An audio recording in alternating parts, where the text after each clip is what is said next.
My name is Nida Gelajis. I'm Senior Associate for European Studies here at the Wilson Center. And we're very pleased to have with us today Tim Houghton, who will tell us about the recent elections in Slovakia, the corruption scandals, and all of the fun details we can tell from the pictures that it's going to be an interesting talk. But before we begin, let me give you a bit of a brief background on Tim. He is Senior Lecturer of Politics of Central and Eastern Europe at the University of Birmingham. And this year, he's an Austrian Marshall Plan Foundation Fellow at the Johns Hopkins University School of Advanced International Studies here in D.C. He joined the University of Birmingham in 2003. And before that, he taught at the School of Slavonic and East European Studies at University College London, at Sheffield University, and Comenius University. As a fellow here at Johns Hopkins, he's researching party politics in Central and Eastern Europe, specifically seeking an explanation for the extent, timing, and variation of party politics stability. He's widely published as a political scientist with a special interest in Czech and the Slovak Republic, Czech Republic and the Slovak Republic, the interaction between domestic and European sources of change, as well as the role of the past in the politics of the present. Tim has held visiting fellowships at the Institute for Human Sciences in Vienna, the Institute of International Relations in Prague, and at Harvard University Center for European Studies. Along with Nathaniel Copsey, he's the joint editor of the Journal of Common Market Studies Annual Review of the European Union. His recent publications include Party Politics in Central and Eastern Europe, Does EU Membership Matter?, which he was the editor of, and it was published in 2011. And he is the author of Half Full but also Half Empty, Conditionality, Compliance, and the Quality of Democracy in Central and Eastern Europe, which was also published last year. Tim, I give you the floor. Okay, well, thank you very much. Ďakujem to you all for coming. Thank you very much, Nida, for allowing me the opportunity, the indulgence to talk about Slovak politics for an hour. It's a real pleasure. I know that some in this room are great experts on Slovakia.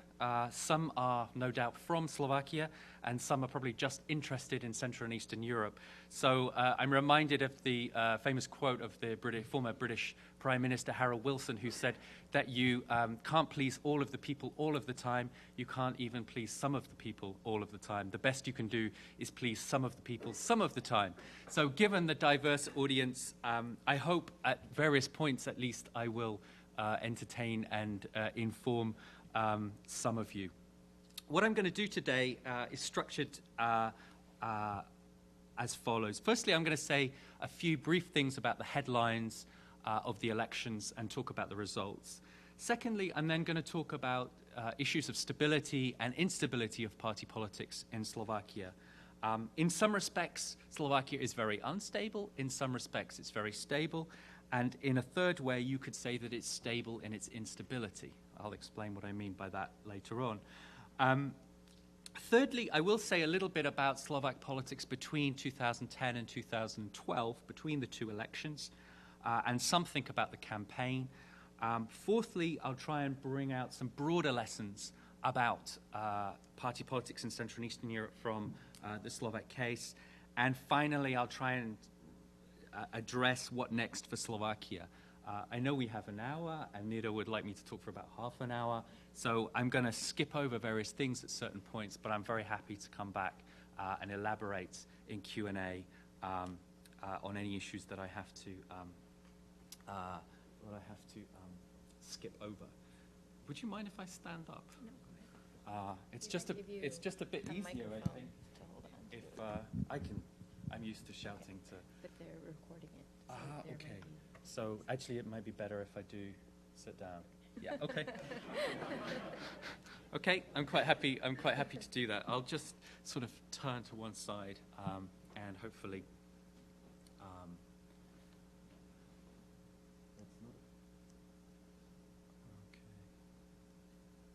Okay, so we'll start off with some of the headlines of the elections. Here are some images which reflect some of the key aspects of the election. The first point that I would emphasize, probably no Brits here in the audience who would appreciate the Cilla Black reference, but never mind. I would emphasize that in some respects this wasn't a very surprising result. Although election night itself was pretty exciting, the exit polls seem to point in quite a different direction. The result, in some respects, is not that surprising. Part of the reason why it's not that surprising is because of the building blocks of Slovak party politics, particularly the 4 key blocks, which I will talk about later on. Third key point that I want to make is this election, as in the last few elections in Slovakia, the electoral threshold played an important role. It played an important role both in terms of campaigning, but it also played an important role in terms of the outcome and the possibilities of what kind of government should be formed. So the electoral hurdle is particularly significant. I try and be objective about Slovak politics, but there's one politician I'm never objective about because I don't like him very much at all.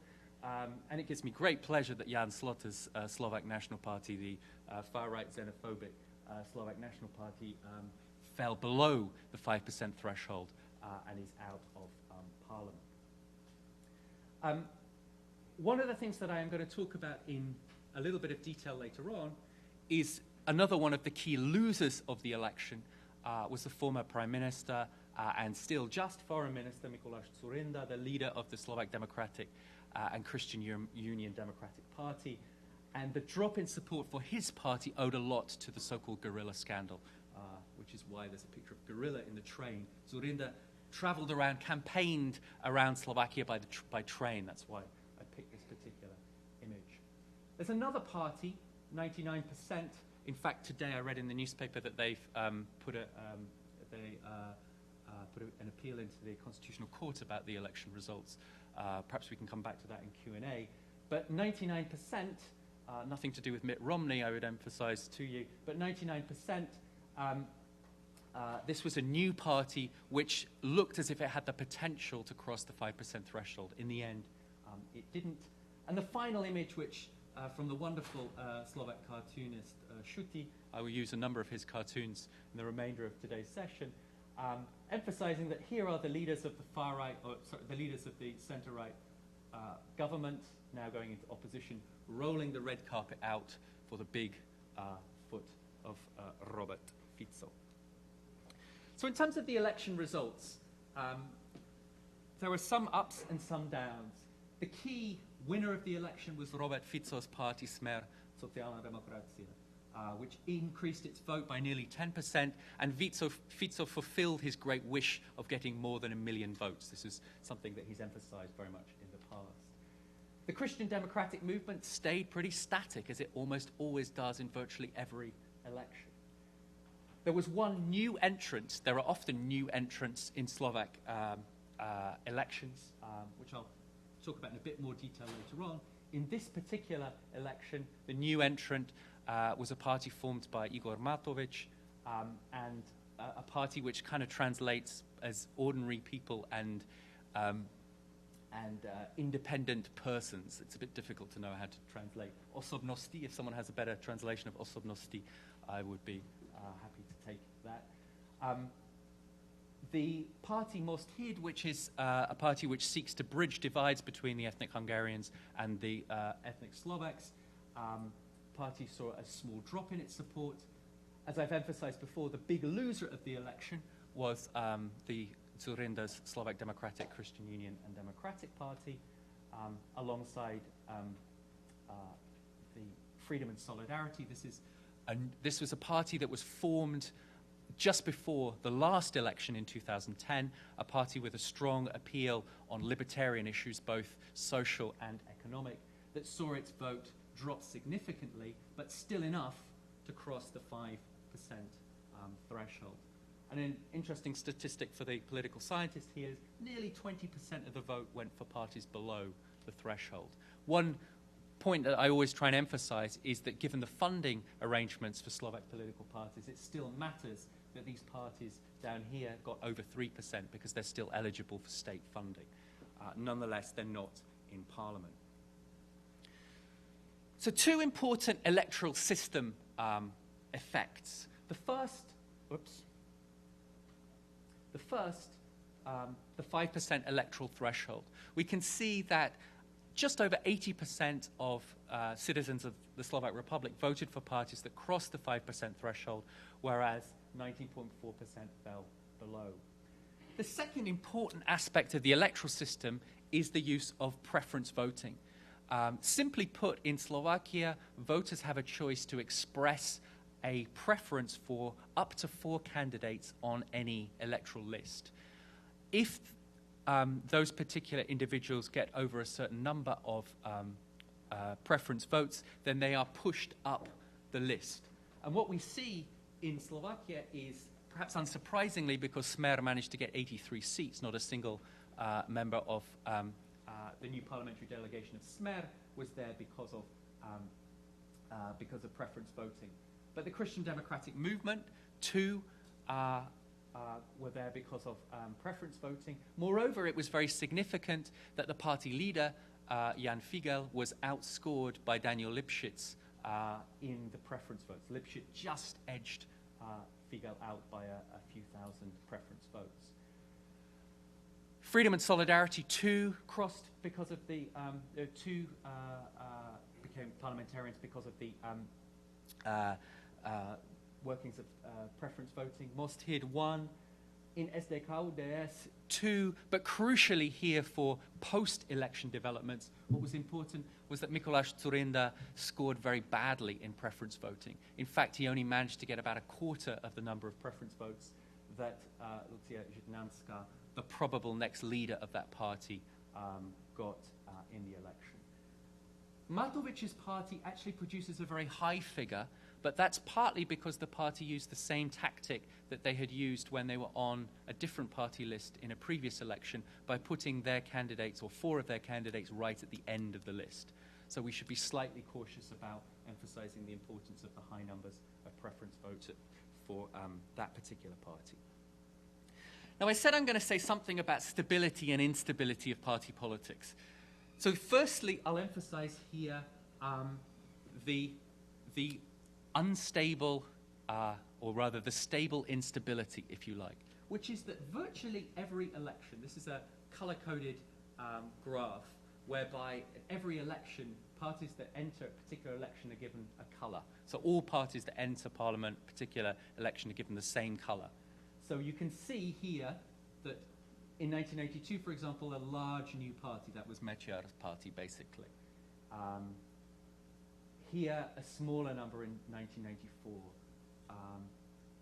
a much larger number in 2002, none, or basically no new parties, but a few smaller entrants in 2006. But we can see in both 2010 and in 2012 that there are new parties entering the party system. So this is a party system which is developing in part because of new entrants, usually 1 or 2 at any given election. The exception to that is 2006. One of the elements of the stability of Slovak politics is if we look at the particular blocks of votes. If we look at 4 key blocks of Slovak voters, we can say at the bottom here, this is what we could describe as the ethnic Hungarian vote, which is pretty solid. This blue color here is essentially the vote for the center-right, which increased significantly during the first part of the 2000s, but we see in 2012 there's been a drop. This red section is essentially the left vote, which we have seen increase significantly, particularly in this last election. The top brown refers to the national vote. And one of the key stories of Slovak politics over the last couple of elections is really the way in which the red has squeezed out the brown, which is largely the story of Robert Fico managing to push the Slovak National Party and the Movement for Democratic Slovakia to one side. Sonia Somolani wrote a book many years ago called Slovakia's Krukata Cesta, a zigzag path, if you like. And one of the aspects of real change in Slovakia has often been the shift in terms of from one side of the political spectrum to the other in terms of the type of government that's been formed. So we saw a shift, for example, to Mečiar in the 1990s, a shift to the other direction under Dzurinda from 1998, a shift back to the left with Fico in 2006, a shift to Radičová in 2010, and a shift back to Fico in 2012. So those three graphs are to try and give you an emphasis that there are certain degrees of stability and certain degrees of instability in party politics and government formation in Slovakia. What we might want to ask then is what happened between 2010 and 2012 that led to firstly early elections and secondly to Fico returning to power. I'd suggest it's well summarized by these four cartoons. This first cartoon, this is Igor Matović, who he and four of his, or three others, so four in total colleagues, became parliamentarians in 2006 because they attached themselves to the Freedom and Solidarity list.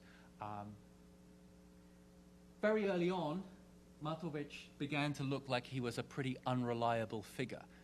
An unreliable individual with whom you would want to have in your party and indeed within your coalition.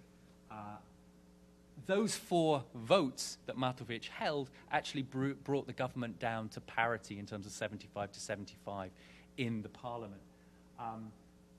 So in some respects, Matović here carrying a time bomb. However, in the end, it wasn't Matović that brought down the government. This cartoon from Schutti invokes one of the most famous images of the 2010 election night, which is when Radičová went to Freedom and Solidarity's HQ, and Richard Sulik, the leader of Freedom and Solidarity, was already celebrating. He was holding balloons and looking as if he was really enjoying the fact that his party was about to go into government. Radičová at that time famously kind of said, Riško, you should hold this balloon, hang on to it, we haven't won yet. And in some respects, we could argue that the story between 2010 and 2012 is that Sulik let the balloon go. He let the balloon go largely on one important issue, the issue of the euro bailout, on which he made a stance, which I would emphasize was a principled stance.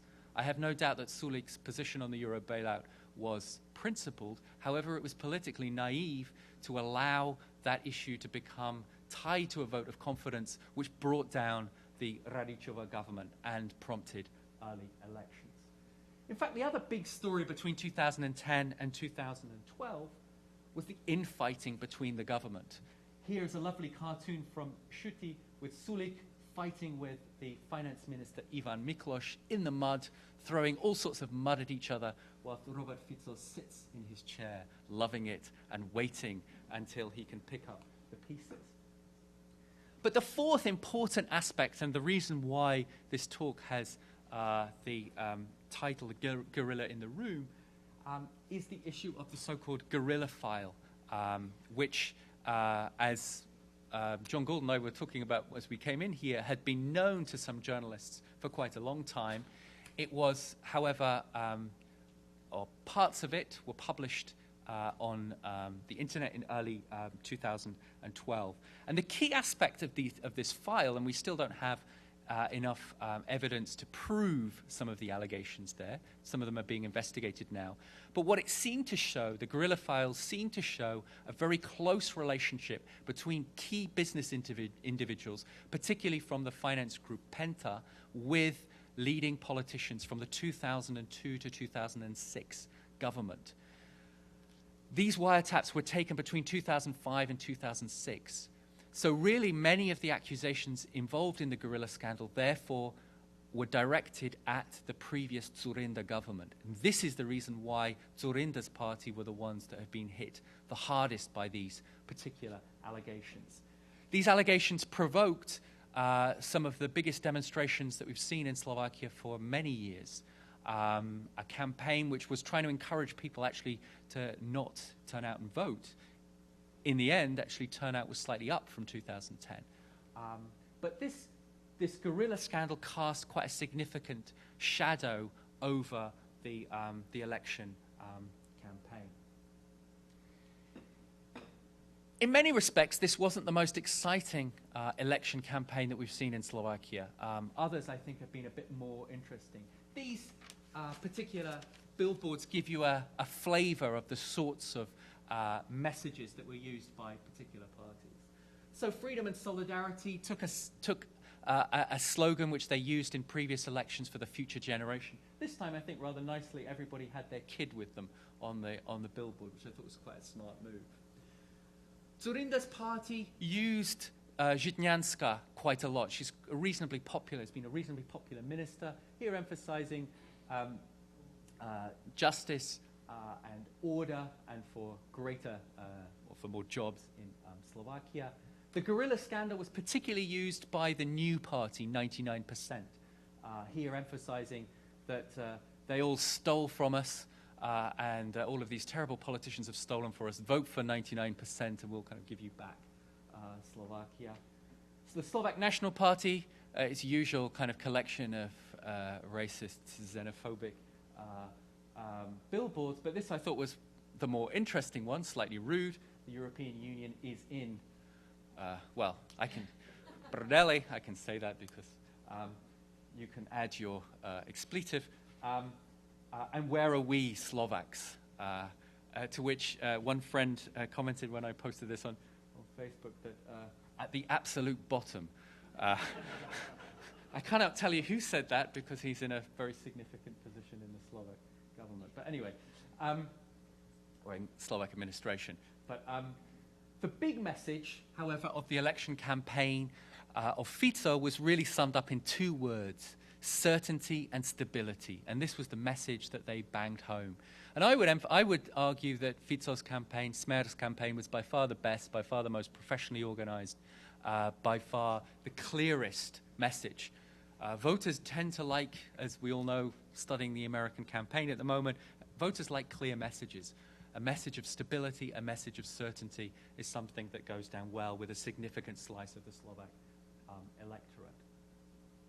Now, I said that the fourth aspect I'm going to try and talk about, because Nina was particularly keen that I would do this, is to try and bring out some broader lessons about what we can learn from these elections and more broadly about recent elections in Central and Eastern Europe.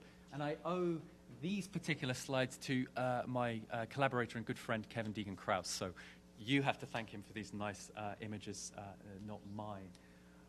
One of the things that that we have argued in a couple of our papers together is that, in a sense, party competition in Central and Eastern Europe is changing a little bit. We would think that traditionally there is the left-right dimension, state distribution on the one hand, market distribution on the other. The second dimension that we can point to, which is used by the Chapel Hill school, for example, on their kind of Gal-Tan measure, or what we could describe here as kind of democratic and cosmopolitan on the one hand, and authoritarian and national on the other. This has been the main structuring of political competition in Central and Eastern Europe. But it's changing a little bit. It's changing in part because of this increasing significance of if I can use a terrible political science term, a third cleavage or a third issue divide, which is the kind of corrupt clean divide. Why this matters is it matters for the stability and the dynamics of party politics. Because what we often see is that new parties emerge. Freedom and solidarity, or we could go back even further. We could say the Party of Civic Understanding in 1998. We could say the Alliance of the New Citizen in 2002. We can say Freedom and Solidarity in 2010. And we can say Matovic's party, and indeed 99% in 2012, played on this corrupt, clean dimension.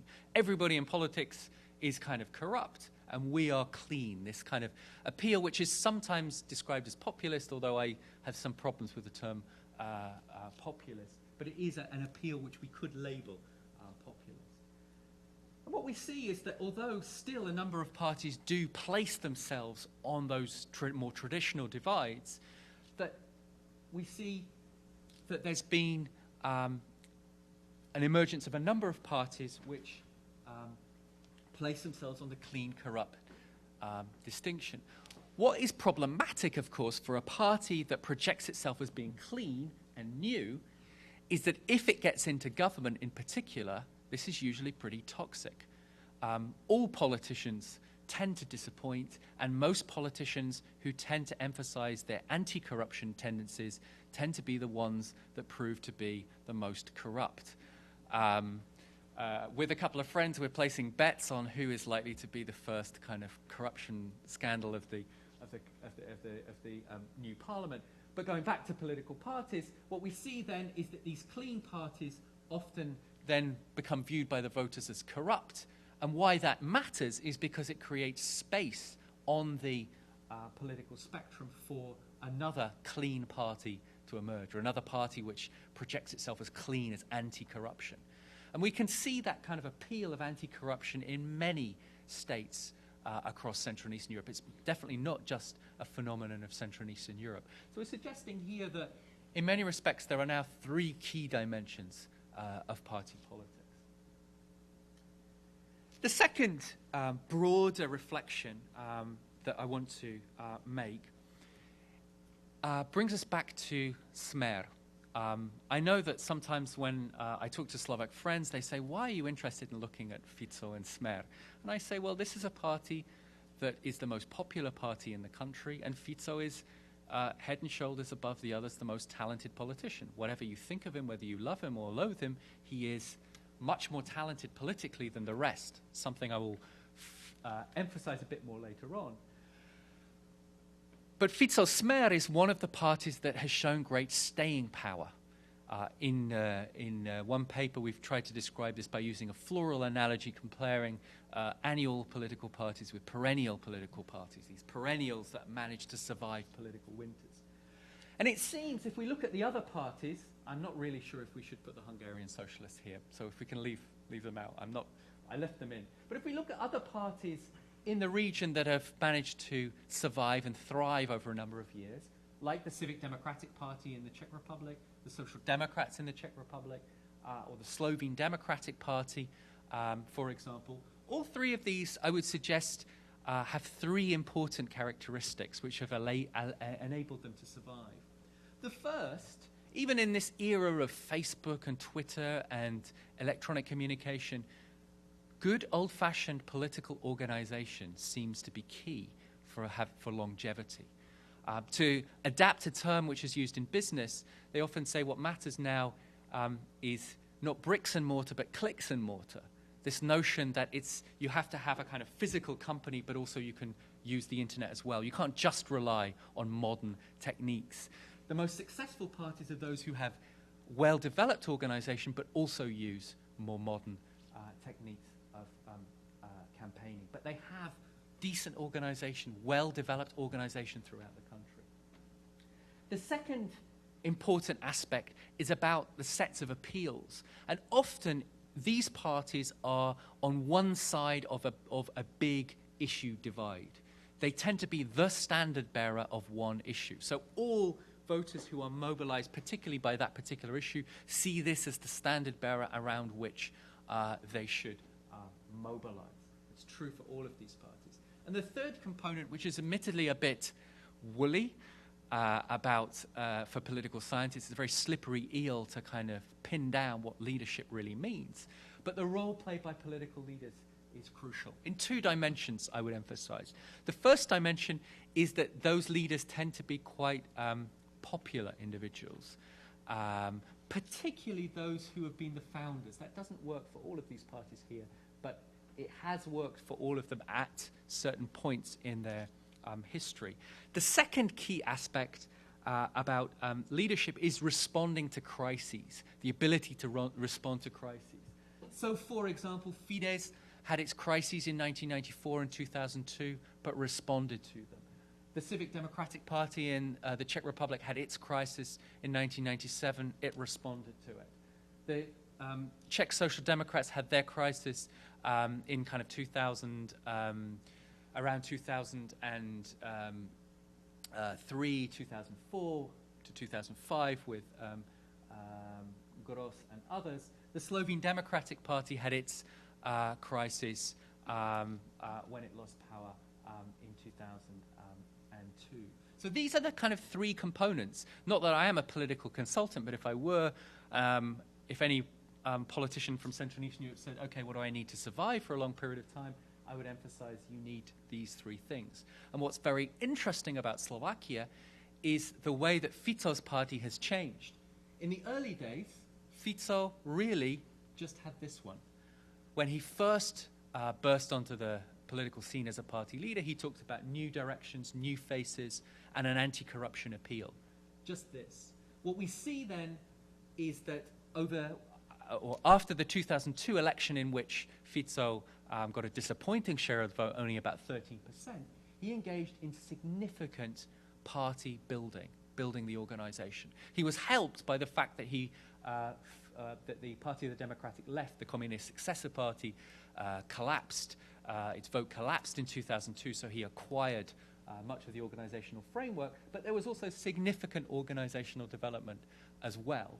And the third important element is that Fico, particularly after 2002, placed himself as the standard bearer of one part of the main divide. Between 2002 and 2006, the big issue was the neoliberalism of the Dzurinda government, and Dzurinda positioned his party, Smer, as the opponent to the neoliberal policies of the Dzurinda government.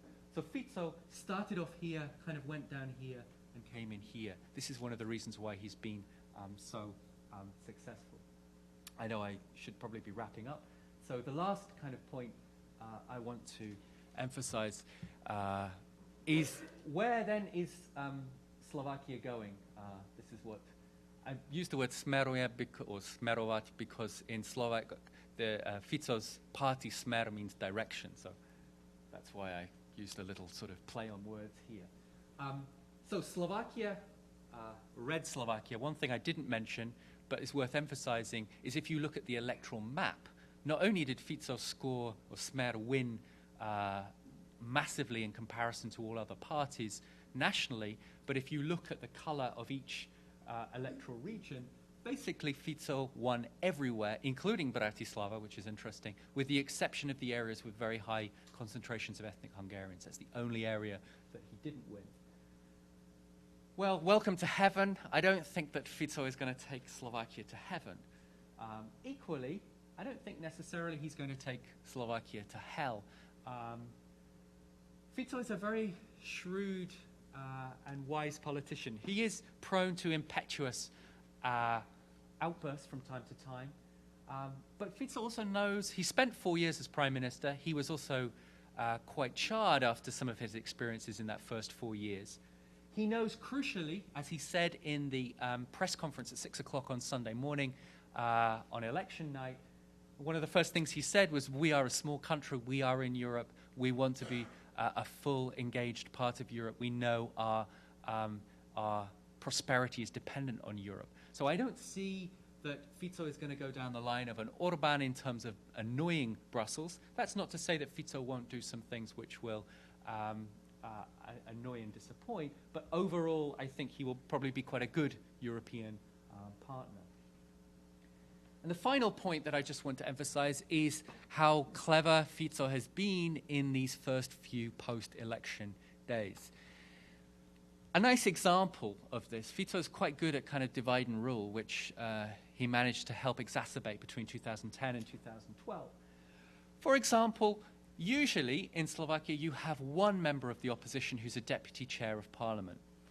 Fico rather cleverly said this time round, in the spirit of cooperation and, you know, we're going to have 2 seats. Now, he might have done it for cynical reasons, tactical reasons, okay, but, you know, nice kind of message to be sent out. Of course, there are a number of parties who would like to have their man, and usually, unfortunately, as a man, not a woman, their man as deputy chair of parliament. And this caused an almighty argument between Bela Bugar and Igor Matovic. Matovic's party came second in terms of the opposition, so they say we should have it. Bugar's party is saying, well, look, we need experienced people, not people from a new party. Bela Bugar has over 2 decades of parliamentary experience. He should be the man. Now, in the last day or so, it looks as if they have resolved their dispute. It looks as if Most Hid will allow Matovic's party to have the chair. but not before they traded plenty of insults, calling each other liars and incompetents and others. So on that note, maybe for the next 4 years, Fico will continue this clever game of divide and rule. But going back to some of the big themes that I've tried to emphasize, I would stress that for the future, we're likely to see a continuing degree of instability of party politics. It will continue to be interesting in Slovakia. Those of us who study it are never complete or are often slightly surprised by outcomes. We will be slightly surprised, no doubt, by outcomes for the foreseeable future. It will continue to be an interesting country to look at. I've probably gone over my time slightly. Great, thank you very much. I will open the floor now for questions from the audience, so please raise your hand and wait for the microphone to come up here. Also, be sure to introduce yourself before you begin. Thanks, Christina. Adrian Hermod at the State Department. My question really is, I guess, one of political maturity. For two election cycles, we've had SMK not being in Parliament and SNS just barely getting in by a few hundred votes in 2006, and now it's not in 26 and 2012. Can you speak a little bit to the notion of electoral or political maturity in the sense of the extreme wings of the nationalist Slovak and Hungarian segments not being key players? Do we want to collect? We can collect some questions. I saw a few hands, so maybe. Sorry, Christina, you had a question? Yeah. Okay. We'll just go down the table. Friends of Slovak, what do you think? Is Fico's popularity related to his communist past, or is the electorate past related to Fico's popularity? Because 20 years after the fall of communism, in the population at large, there are significant elements of the past which they are playing important role. And then we'll take Rob, which is halfway down the table. Thank you. I'm Robert Benjamin with the National Democratic Institute. Thanks very much for the presentation. I have a question about political parties in terms of the typologies that you offered. We can maybe, I guess, suppose that the likes of HZDS and SNS their demise suggests a reduction, going to the first question, of nationalism. And your point about clean versus corrupt parties has an ephemeral nature to it. So I want to get back to the left, center, right typology and ask, insofar as these parties, as you suggest, have staked positions on issues, to what degree are those positions informed by political values or ideologies that are discernible, A, and receptive, B, by the electorate? And I guess a corollary question is the Slovak electorate itself becoming, in effect, more ideological insofar as constituencies are emerging right, liberal, / center, and then left, so that parties can engage them, blocks of constituencies, on issues, but underpinning those issues is a sense of ideological or value-based identity. Thanks. Shall I take those? Well, thank you very much for three very good questions. I'll do my best to answer them. The first question about political maturity, the fact that SMK and SNS are not in power, not in Parliament.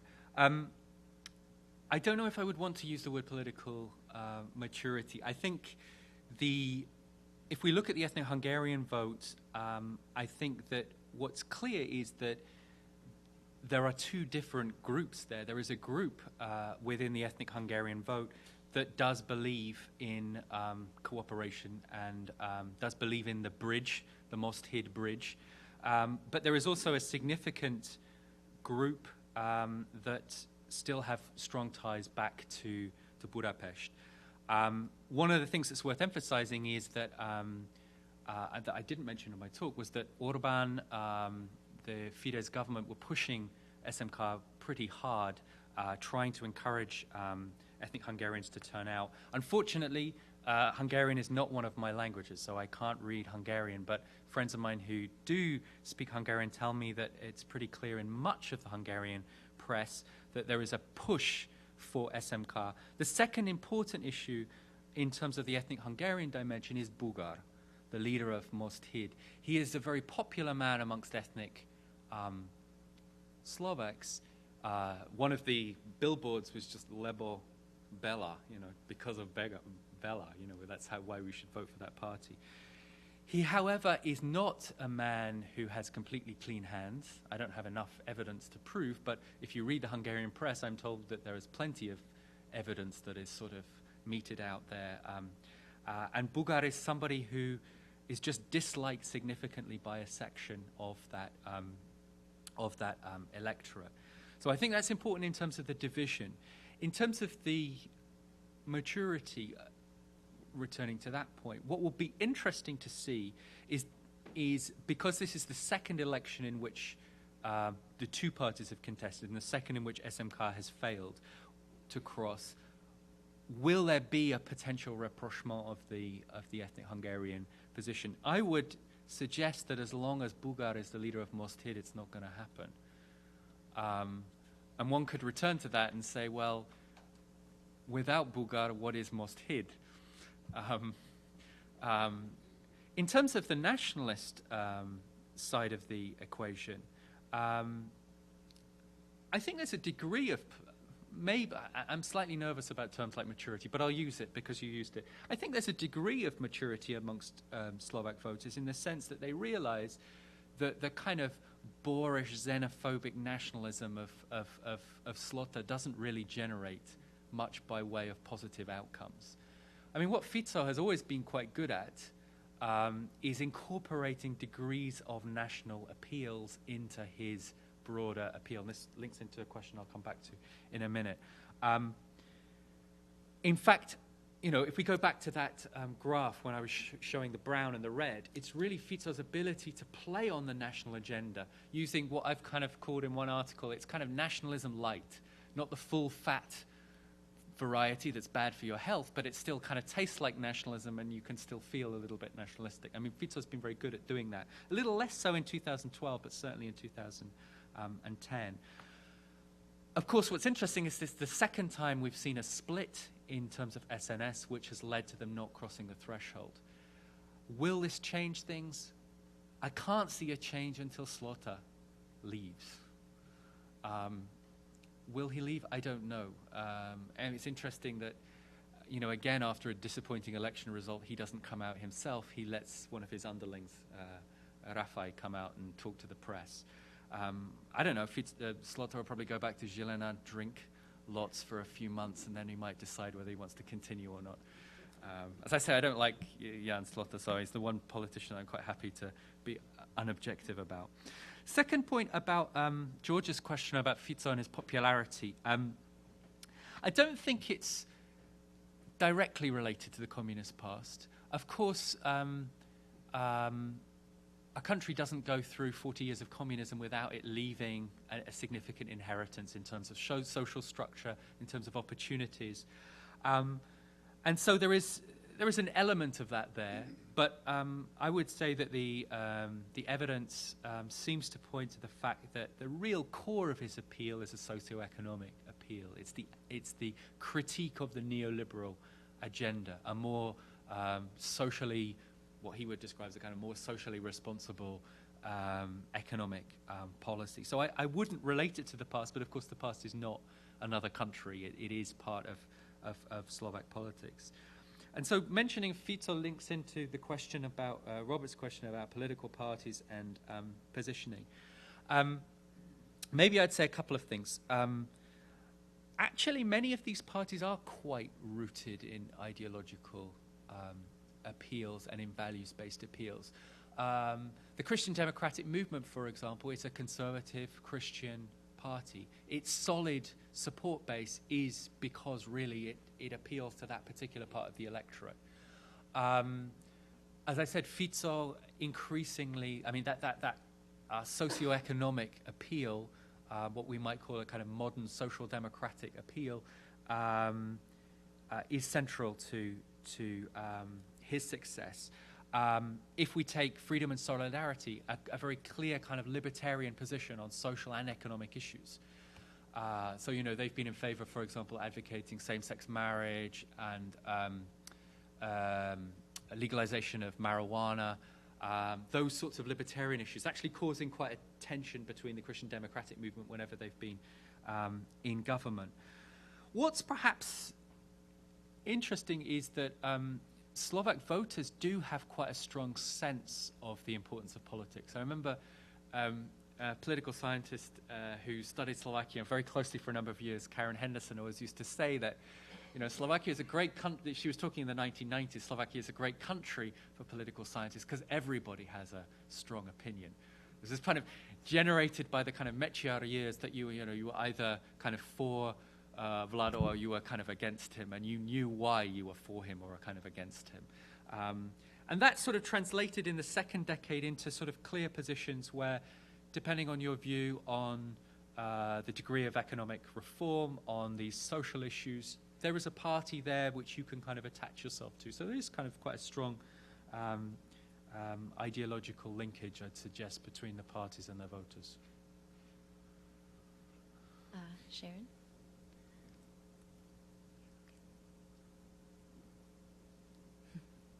There's a bit of an obstacle course to get to. Sharon Fisher from IHS Global Insight. I wanted to go back to the question of corruption. I mean, this is the first time that Slovakia will have a one-party government. And, you know, in the past, when you had coalitions, sometimes there was trading back and forth of things, like they had to pass things off to make their coalition parties happy. I mean, what do you think will happen under this government in that regard? I mean, and another issue is that, like, Fico's last experience in government, I mean, the government was horribly corrupt, and there were a lot of big scandals. And, like, why do you think that his voters were able to overlook them and have trust in him, despite the fact that all these allegations about the guerrilla scandal made such a big impact on center-right voters? Like, why did Fico's voters remain loyal, despite the fact that Smeruje originally, that was one of its key platforms, was the anti-corruption when it was first founded? Erica. There's another one.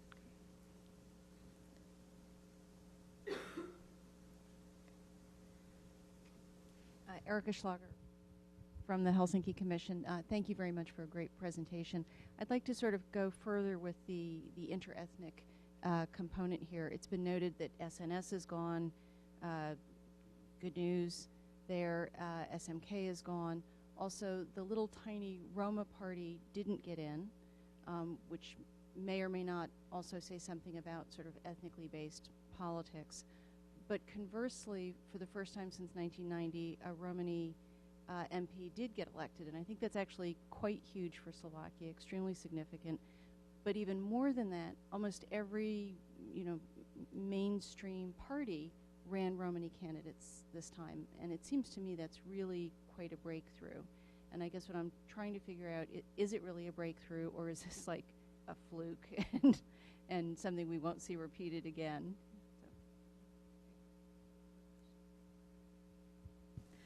I'd add one question to the end of that.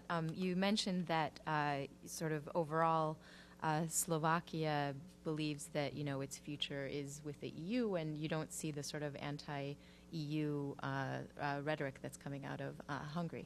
But I think there are lots of, you know, interpretations of the EU and what good it is and what you know, what it brings to Slovakia. So maybe you could sort of elaborate more about what Slovaks see as good from the European Union. You know, is it the anti-corruption, the ability to sort of have some leverage over a corrupt politicians, as we've seen in the past, where basically the Slovak government asked them to stop sending transfers until they got their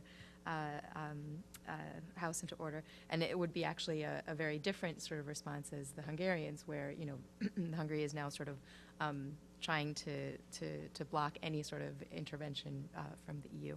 And also Slovakia is in the Eurozone. Where do they see their role in the Eurozone? Where do they see that heading? Are there still sort of lingering doubts about the euro and Greece's participation in it.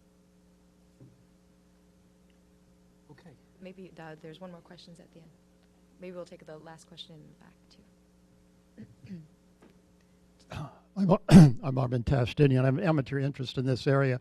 I was wondering about whether there are any foreign policy differences among these parties, aside from Euro-related issues, and more specifically, relations with the Czech Republic. Thank you. Do you want a quick question? There's a microphone. Ask the questions. Okay. So first one also follows Sharon's question about this new cleavage between corruption and corrupt versus clean divide. I'm not sure if I would agree with you that this is something typical for Central Eastern Europe, because you've seen these movements against corruption, in other mature democracies. For example, in Italy, you've seen the whole movement Mani Puliti, which was again the movement against corruption. And the mere fact that corruption has been identified as a problem and then the voters respond to it, I think it's a sign of a mature democracy. So I was wondering if you can comment on this. And the second issue, you have briefly touched upon the reasons behind the electoral results in recent elections. You mentioned guerrilla file, etc. I was wondering, because I have not explored entirely this outcome, what do you think the role of financial crisis has had in this outcome?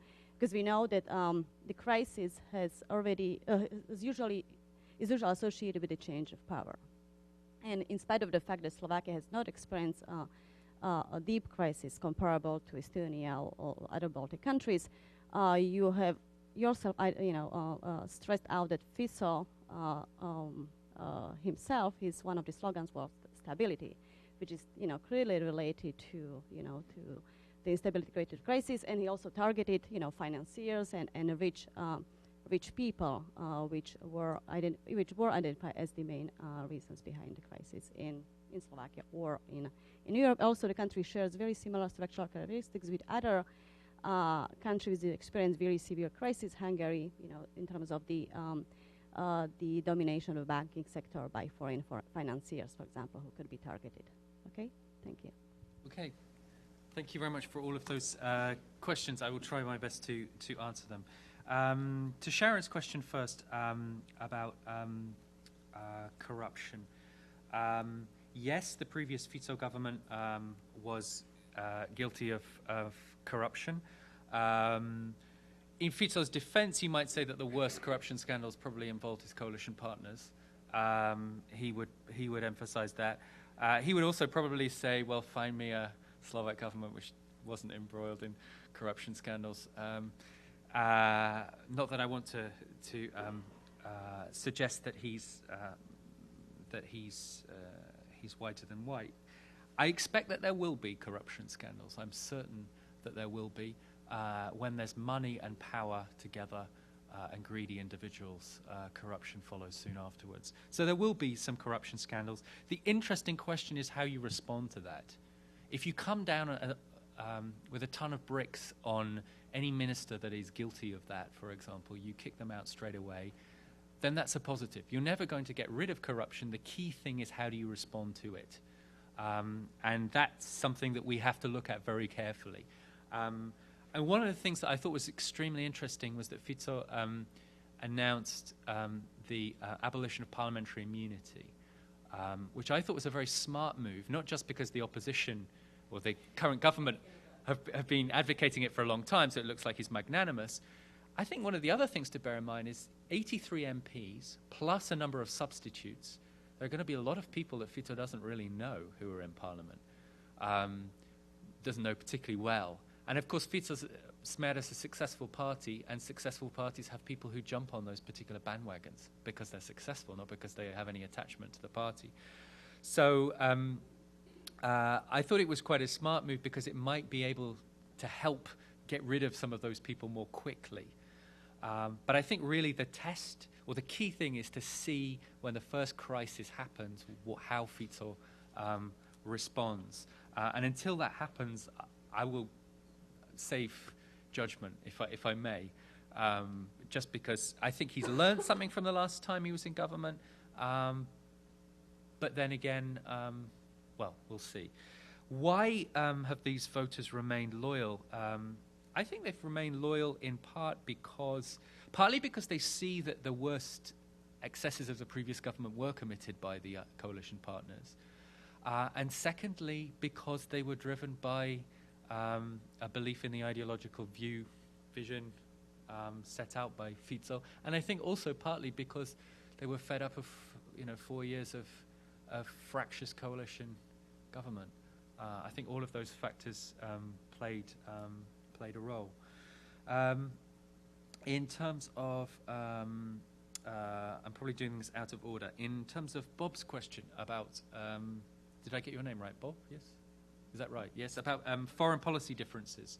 Yeah. The main, perhaps for a US audience, the most useful, the most interesting thing to flag up is that Dzurinda has always been a very very keen on the transatlantic alliance. That's been very, very important to him. Fico has always been slightly less keen on the transatlantic alliance. It's not that he doesn't believe in good ties with the US, but he doesn't believe, as he always accused Dzurinda of kind of putting that above everything else. If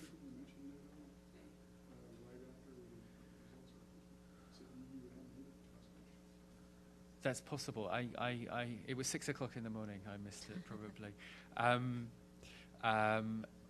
What was interesting is that the Russian newspaper Pravda said on the following day that Russia has now got such a great I can't remember the exact phrase. Something like Russia has now its greatest ally in Slovakia. I don't know whether I would push that too far. Fico is somebody who certainly has better relations with Russia than the Dzurinda government. So I'd expect better relations, more of a rounded, less focused relations on the United States. What's perhaps worth mentioning. No, actually, I'll leave that point, but I'll go back because you wanted to ask explicitly on the Czech Republic. Generally, relations with the Czech Republic are very, very good. And I think that they've never been better between the Czechs and the Slovaks, actually. And what was very interesting, I watched Otázky Václava Moravca, which is like, I don't know, the Czech equivalent of Face the Nation or something like that, the day after the election results. What's very interesting was you had Petr Nečas and Bohuslav Sobotka, the Prime Minister and leader of the opposition, in the studio. For the second hour of the discussion, they cut off for interviews with Dzurinda and with Fico, and they came back and they asked Nečas and Sobotka what they thought. And Nečas, for example, Czech Prime Minister, said, we now have such a good relationship that it doesn't really matter if we have a right-wing government in Prague and a left-wing government in Bratislava or vice versa.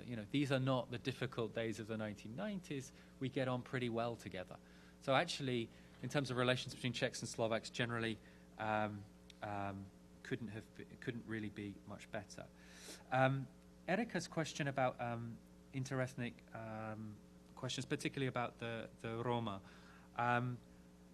I would say it's a positive sign, yes. Is it that significant? Probably not. But every journey begins with a single step, as they say. We have to welcome positive signs. There is still a deep-seated anti-Roma sentiment amongst Slovaks. Just to give you an example of that, election day, a well-known castle in Slovakia was burnt. And it appears that the cause may have been two Roma kids who were trying to light something nearby. I don't know enough about this case, but it's extremely interesting to see the kind of reaction amongst certain Slovaks to that. Yeah. So there's still a hell of a long way to go, but as I said, this is a positive sign, but this first step needs to be followed by many others. So there's still work for you at the Helsinki Commission, no question about that. Nida's question about about Europe and how Slovakia sees Europe. You did touch on a very important point, which is that across the EU is generally viewed positively by its citizens if they view their national politicians quite negatively. This is why in Italy, for example, support for the EU is always really high because they think their national politicians are corrupt and awful. There's an element of truth in that, I think, in the Slovak case. But I think there's both a kind of an instinctive feeling amongst Slovaks. There's, as someone once said, there's no one more insecure than a Slovak. That's a bit unfair to say that, but what they were trying to suggest is that Slovaks aren't necessarily the most self-confident nation. They tend to feel more confident in kind of bigger groupings. Linked into that, I would emphasize the fact that, as Fico said on election morning, you only have to look at the trade, the economic position of Slovakia, that it's highly dependent on its exports. With other EU states, it's about 85% of its exports go to other EU 27 states. So there's actually a kind of there's a mature recognition, if you like, that there's no real alternative to Slovakia than being inside the European Union and trying to be a player. Having said that, Slovakia doesn't see itself as being a particularly significant player. I wrote a paper with Vlado Bilčík in which we described Slovakia and the EU as from a spectator to the pitch to the bench.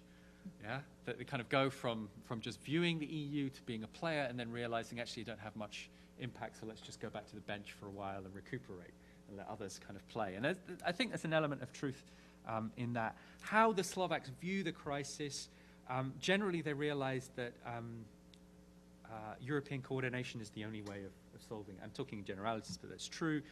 View of Greece, generally the negative view of Greece, as any of you who were here when Sulik was speaking a few weeks ago, the criticism is why should we, a poor state, bail out a richer state, Greece?